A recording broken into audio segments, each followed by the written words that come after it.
Assalamualaikum warahmatullahi wabarakatuh. Tabibun, perkenalkan nama saya Namuri Migotuyo, merupakan dosen dari program studi desain komunikasi visual Institut Teknologi Sumatera. Video ini disusun sebagai bentuk pernyataan diri dosen dalam unjuk kerja Tridharma Perguruan Tinggi pada bidang pengajaran, yang merupakan salah satu tahapan dalam proses sertifikasi dosen tahun 2026.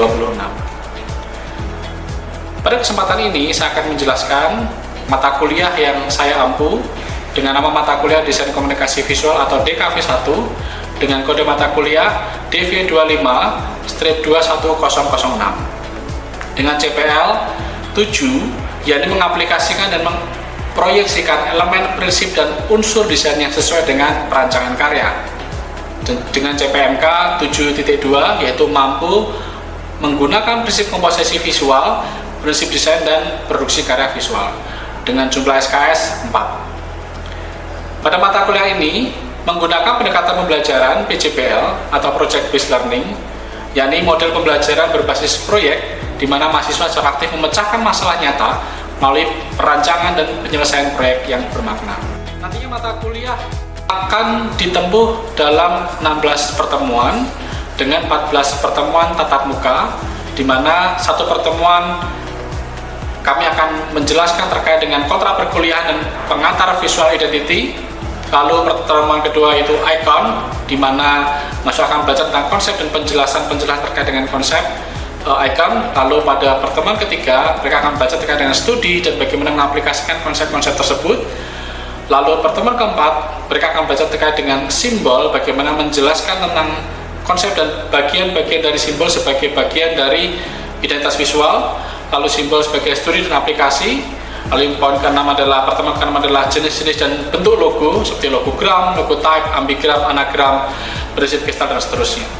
Lalu pada pertemuan ke-7 mereka akan belajar bagaimana membuat simulasi perancangan yang sistematis dan juga akademis. Lalu pada pertemuan ke-8 mereka akan melakukan ujian tugas tengah semester yang akan dilanjutkan dengan pertemuan 9, yaitu dilakukan dengan riset dan analisis. Pada pertemuan ke-10 brainstorming dan sketsa logo, pertemuan ke-11 pengembangan bentuk logo, pertemuan ke-12 digitalisasi logo, pertemuan ke-13 asistensi 1, pertemuan ke-14 perbaikan tahap 1 dan asistensi 2, pertemuan ke-15 perbaikan dan penyusunan GSM logo final, yang akan diakhiri dengan pertemuan ke-16, yakni akan diakhiri dengan ujian tugas akhir dengan mengumpulkan tugas perancangan grafik standar manual logo. Nantinya pada mata kuliah ini akan dirancang dengan bobot penilaian UTS 40%, asistensi 30%, lalu UAS 50%, dengan total keseluruhan 100% dengan metode pertemuan tatap muka. Berikut kita saksikan cuplikan perkuliahan pertemuan keempat dengan topik simbol, yakni konsep dan penjelasan perancangan.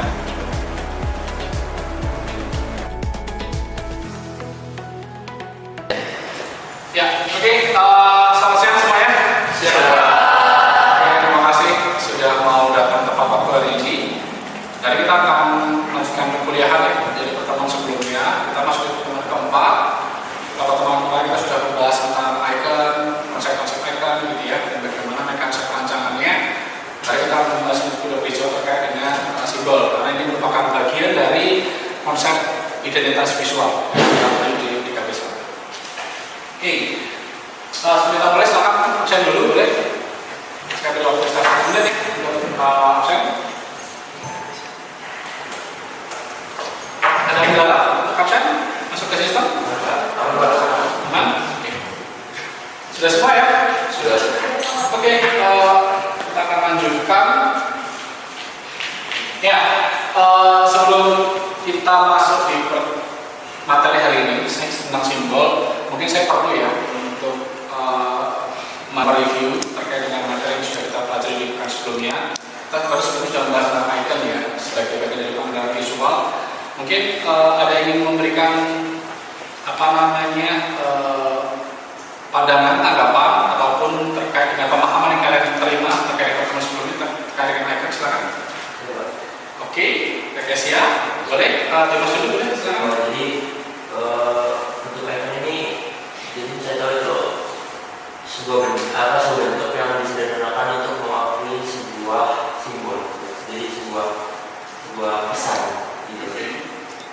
Jadi merupakan bentuk yang disederhanakan untuk mewakili sebuah pesan. Oke, nanti kita akan coba perdalam sedikit ya. Kalau siap? Kalau menurut saya akun itu selalu penyederhanaan visual dan juga sebagai alat komunikasi. Sebagai penjelasan sebagai alat komunikasi. Oke ya, nanti kita akan coba perdalam lagi terkait dengan pemahaman tersebut. Kita akan bahas tentang simbol. Ya. Jadi teman-teman, kalau mungkin kita sendiri itu sebagai manusia ya, kita melihat manusia itu tidak hanya sekarang, tidak hanya mungkin 20-30 tahun yang lalu, kita melihat manusia itu sebagai peradaban yang paling berubah, paling primordial, paling kuno. Ya. Teman-teman bayangkan ketika zaman dulu, kalian hidup di zaman dulu, di zaman kalian masih berdampingan atau kita berdampingan dengan pola-pola kehidupan yang sangat tradisional. Contohnya manusia purba. Ketika mereka hidup di gua, mungkin sistem bahasa itu masih belum ditemukan. Ya. Jadi mereka berkomunikasi dengan apa? Dengan gambar, lalu dengan ketukan, mungkin juga kalau dulu di ada suku India itu berkomunikasi dengan suku di seberang tebing, seberang jurang gitu ya. Mereka menggunakan asap untuk berkomunikasi. Dan kita sering kali selama ini berkomunikasi dengan berbagai tanda-tanda. Jadi tanda gitu ya, ini merupakan sebuah struktur bentuk yang paling mendasar dalam proses sistem bahasa. Teman-teman kalau pengen tahu nanti akan hujan apa? Tandanya mendung. Warnanya abu-abu, lalu juga ada petir dan sebagainya mendung. Kalau seandainya teman-teman itu yang visual ya, kasat mata ya. Terus teman-teman mungkin tahu kalau ada orang lain marah kepada kalian, tandanya apa? Simbolnya apa? Gesturnya, intonasi. Mungkin raut mukanya menjadi banyak berkerut gitu ya, ataupun mungkin dia tidak tersenyum melengkung ke bawah tapi melengkung ke atas gitu ya, dan seterusnya. Kita selama ini sebagai manusia seringkali harus peka terhadap simbol-simbol tersebut gitu ya. Dan memang ini jadi alat yang paling primordial untuk kita berinteraksi. Nah, teman-teman kalau kebayang dulu manusia itu menetapkan jejak-jejak simbol tersebut ke dalam berbagai medium. Kalau dulu orang kan nggak ada teknologi yang bisa, nggak ada komputer gitu ya, mereka berkomunikasi ketika menetapkan atau mengecap gitu ya di dinding gua, itu kan menjadi sebuah karya seni yang paling awal, paling tua di dunia. Itu menjadi sebuah ekspresi bentuk, tidak hanya ekspresi sebagai manusia ya, tetapi juga ekspresi yang dibentuk dalam bentuk dalam tanda-tanda tersebut. Dan itu ketika dibaca itu punya makna. Dan icon simbol itu kesepakatan. Jadi simbol itu tidak berbeda dengan logo. Kalau logo dia itu sangat terikat dengan hak cipta ya. Teman-teman kan nggak bisa saya tanya tiba-tiba masang logo CTI di sini, nggak bisa ya. Atau menggunakan logo tertentu untuk bisnis kalian, nggak boleh. Kalau pakai logo KFC untuk bisnis kalian nggak boleh. Karena dia terikat dengan hak cipta. Dan itu beda dengan simbol atau icon. Icon itu milik semua orang dan itu merupakan bagian dari kesepakatan.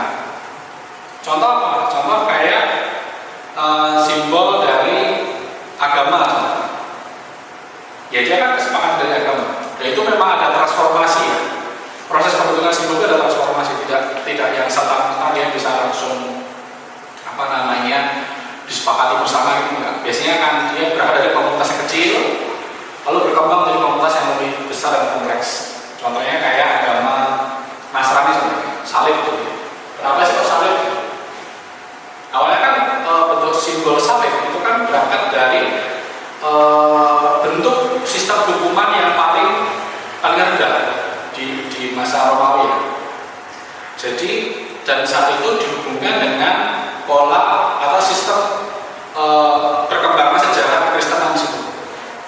Jadi salib itu menjadi simbol bagaimana penyelamatan, gitu ya, simbol penyelamatan dan esensi dari agama Kristen sehingga dilahirkan, sehingga bukan sosok Yesus yang selalu menjadi simbol, tetapi salib menjadi simbol yang dinilai lebih mendalam. Jadi bukan sosok manusianya, tapi mekanisme penyelamatan itu yang menjadi representasi lebih kompleks. Sehingga salib itu menjadi waktu itu diakui oleh komunitas kecil. Ya kan setelah Yesus wafat, Masehi kan 200 tahun baru dia bisa berkembang menjadi sebuah agama. Jadi dia masih komunitas dan dia perlu bahasa komunikasi untuk menyatukan komunitas itu. Ya dia dengan salib gitu ya, atau dengan simbol-simbol tertentu, sehingga orang-orang bisa lebih mudah mengidentifikasi eksistensi mereka. Dan kalaupun mereka ingin masuk ke dalam komunitas tersebut, mereka akan terlibat tidak hanya secara simbolis tapi juga secara kultural. Jadi ini menarik ya, kesepakatan. Jadi kalau simbol lalu icon itu kesepakatan. Jadi sepakat bahwa mobil itu kalau disederhanakan ada roda 2, ada kacanya, itu mobil. Meskipun bentuknya dari yang mobil sangat realis menjadi sangat sederhana sekali, itu icon ataupun juga simbol ya, simbol tertentu, mungkin cross gitu ya, ataupun mungkin kalau Islam itu bulan bintang gitu ya, mungkin kamu bisa menjelaskan lebih jauh, tapi intinya ada sebuah pesan tanda yang dimiliki oleh secara universal. Lalu ada ideogram. Ideogram itu merupakan sebuah konsep gagasan yang dia tidak terikat pada bahasa. Jadi dia merupakan representasi dari bentuk yang tidak terlihat biasanya. Jadi nanti kita akan lebih jauh. Lalu ada juga yang dia memang sifatnya representasi. Ini hanya konsep bentuk ya. Kita lebih ini sebagai contoh. Jadi apa sih perbedaan keempatnya kalau menurut teman-teman? Oke, mana? Kalau menurut saya bentuknya kompleks banget. Oke. Karena di situ yang itu ada banyak hasil, itu ada kapas, ada padi, itu jadi bentuknya itu bisa memaknai daerah itu sih Pak. Jadi semua idiom masuk ya. Iya. Tapi dia menggunakan mekanisme ikonisasi kan? Atau menggunakan simbol yang dimasukkan menjadi lambang atau ikon-ikon yang dia dimasukkan disatukan menjadi sebuah lambang. Lebih ke simbol supaya masukin ke lambang. Oke, kenapa simbol? Karena bentuknya nggak sesimpel itu. Oke, kenapa? Karena kalau di sini ada bentuk-bentuk abstraknya nggak? Bentuk abstrak ada. Oke, contohnya? Mungkin bagian yang gunung itu Pak. Dan itu gunung harusnya pakai gitu Pak. Ini abstrak atau literal? Literal ya. Jadi kalau gini tuh abstrak ya. Simbol itu abstrak. Kayak bentuk ini di dalamnya kan dia di dunia nggak ada kan? Nggak ada objek yang begini. Nggak ada. Tapi dia mewakili simbol-simbol keseimbangan kan? Antara kejahatan dan kebaikan dan seterusnya. Jadi sifatnya abstrak, simbol. Tapi kalau di ini sangat literal. Jadi saya tidak tahu, bisa jadi ada beberapa lambang yang dia memang menggabungkan keduanya, icon dan simbol. Ya. Oke. Berikutnya tadi ada icon, lambang, simbol. Kalau simbol itu dia bisa abstrak, dia milik bersama, juga milik bersama. Tidak ada tidak ada hak cipta yang mengikat dimiliki oleh satu entitas. Tapi kalau logo dan lambang dia melekat pada entitas tertentu. Kalau lambang dia milik pemerintah, teman-teman tiba-tiba masang lambang tertentu di baju olahraga gitu, mungkin akan ditanya ada kontingen dari daerah mana gitu ya, karena dia melekat. Oke, berikutnya ini sama yang sederhananya. Kalau kamu mirip dengan objek aslinya, kalau simbol itu dia makanya berdasarkan konteks kesepakatan, gitu ya. Kalau lambang itu representasi dari sebuah lembaga atau organisasi, nanti biasanya menggabungkan bentuk-bentuk secara harafiah kebanyakan, meskipun tidak mungkin dia juga melibatkan bentuk abstrak gitu ya. Walaupun dia merupakan identitas khusus untuk merepresentasikan sebuah nilai sebuah perusahaan atau brand atau merek dagang. Dan dia bisa menggabungkan bentuk apakah itu literal apa adanya, ikon dari proses ikonisasi atau proses dari proses pengembangan visual dari bentuk-bentuk yang bersifat ideogram. Jadi dia abstrak. Oke, teman-teman. Oke, sekarang sudah berapa menit ya bicara? Berapa menit sekarang? 15 menit ya. Oke. Sekarang teman-teman, saya merasa perlu untuk bertanya kepada kalian.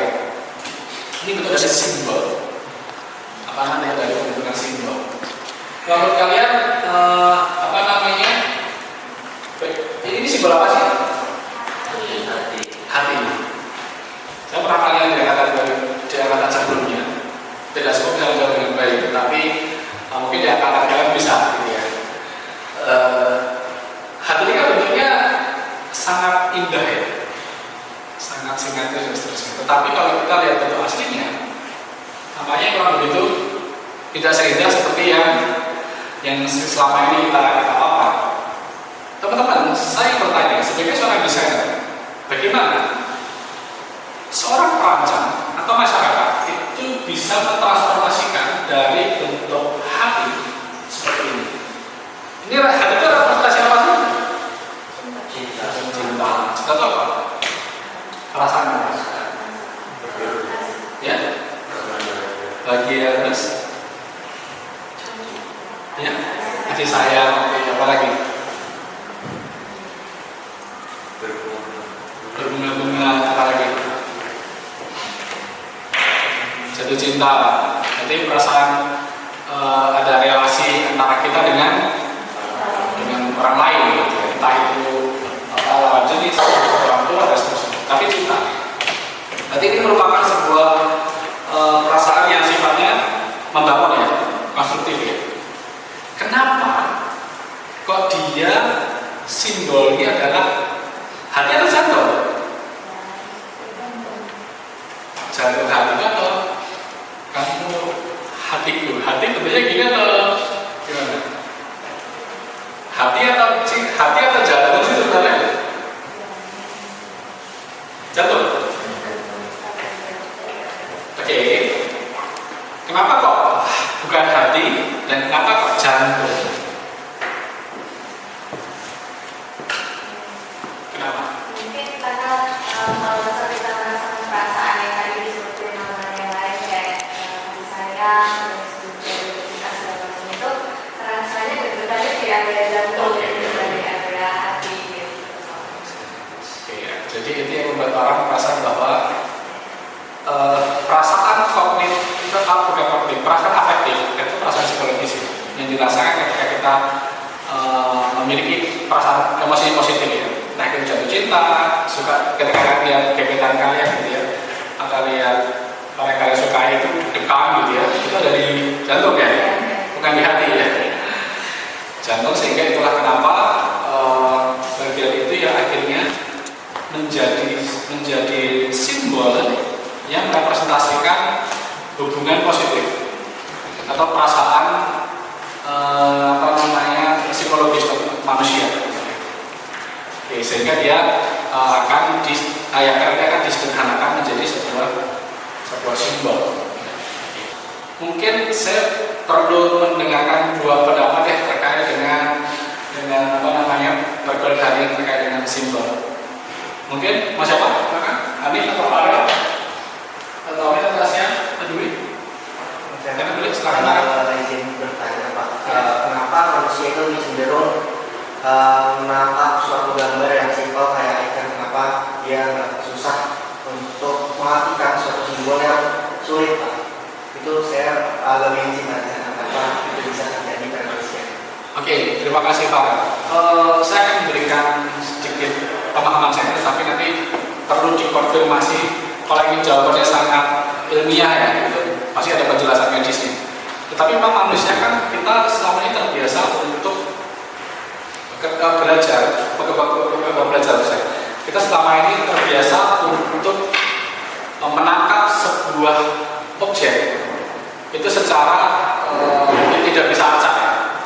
Kita kan selama ini berusaha indera penglihatan kita, jadi selama ini memang terbiasa dilatih untuk melihat sebuah objek yang memang cenderung mudah untuk dicerna oleh informasi. Ketika kita bisa memahami informasi itu dengan baik, itu menimbulkan kepuasan dalam sesi afektif ya, atau kognitif, sehingga kita lebih cenderung punya kecenderungan untuk berusaha menangkap hal-hal yang lebih sederhana, kayak pesan-pesan kalau di sosial media itu pesan-pesan yang mudah dicerna. Mungkin akan berbeda dengan teman-teman akan menangkap pesan-pesan yang lebih rumit, apakah itu pakai bahasa Prancis atau bahasa Rusia yang kita tidak paham. Karena kita berusaha untuk menangkap pesan-pesan yang lebih kita bisa pahami. Karena apa? Karena itu kita akan ada stimulus positif ya. Nah itu hormon-hormon yang membuat kita merasa puas, sehingga kita punya kecenderungan untuk kita lebih menyukai hal-hal yang sederhana. Selain itu juga kalau kita berbicara soal efektivitas visual, indera penglihatan itu punya durasi daya tangkap yang sangat terbatas. Contohnya ketika teman-teman kita melihat berjalan jalan tol, gitu ya, kita kan melihat sebuah objek itu durasinya mungkin kurang dari 5 detik. Dengan kecepatan, dengan durasi, dengan lingkup visual yang kita miliki ya, terbatas sekali dari waktu dan area, gitu ya. Sehingga itulah kenapa pesan yang lebih sederhana itu lebih mudah dicerna. Terlepas tadi akan memberikan kepuasan, tapi dia lebih mudah dicerna dibandingkan dia pesan yang sangat baik dan sangat rumit, karena indera harus menangkap dan memproses seluruh instrumen visual yang mereka terima menjadi sebuah kesimpulan. Sehingga sebenarnya lebih ke keterbatasan ini ya, keterbatasan biologis ya, bahwa kita memang indera manusia itu terbatas. Mungkin akan berbeda ketika kita punya multi indera, dalam artian saya nggak tahu, mungkin beberapa dekade ke depan ada tuh alat di mana kita bisa berjalan, kita bisa men-scan seluruh informasi. Jadi tanpa kita sadari, kita bisa lihat, kita bisa mendapatkan informasi secara utuh. Jadi saya datang ke sini tiba-tiba, mungkin kalian cuma melihat si gadis manis berbaju merah gitu. Mata kalian melihat itu, tapi ada indera tambahan yang bisa membantu merekam atau meng-capture informasi di sekitar itu, dan kita nggak sadar secara itu. Jadi lebih ke sana sih, lebih ke keterbatasan, tetapi memang itu yang membuat praktis proses komunikasi dilakukan dengan Oke, terima kasih buat hari ini. Kesimpulannya adalah nanti kita sudah belajar bagaimana tentang simbol, meskipun banyak sekali hal yang harus teman-teman pelajari. Tetapi hari ini kita sudah belajar bagaimana simbol itu berfungsi sebagai bagian dari penanda visual. Dan sebagai mahasiswa komunikasi visual, kita perlu memahami esensi ini. Apa sih bedanya icon, simbol, logo, lambang, dan seluruh penanda yang lainnya. Nanti juga ada kami indeks gitu ya, bersama dengan simbol. Tapi dia punya representasi dan peran yang lain. Kita akan belajar lebih jauh di pertemuan selanjutnya. Senang sekali. Semoga ini bisa menjadi bekal untuk kalian mengerjakan proyek-proyek besar di akhir semester nanti. Terima kasih. Selamat siang. Selamat beraktivitas. Terima kasih.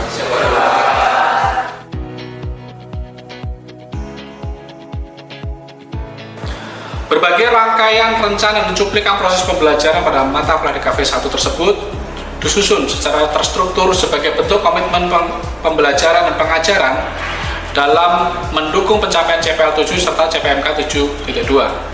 Diharapkan melalui strategi pembelajaran ini, mahasiswa tidak hanya memahami teori dasar, tetapi juga mampu menguasai implementasi prinsip komposisi dan perancangan desain secara aplikatif. Hal ini bertujuan agar luaran karya yang dihasilkan mahasiswa senantiasa berstandar industri, komunikatif, dan solutif. Demikian penjelasan terkait dengan proses pembelajaran dan pengajaran yang dapat saya sampaikan. Akhir kata, Saya ucapkan terima kasih kepada Kemendikbudristek, tim Smart Cerdas 2026, pimpinan dan sivitas akademik dan seluruh mahasiswa Institut Teknologi Sumatera atas dukungan yang telah diberikan. Terima kasih, salam sejahtera untuk kita semua.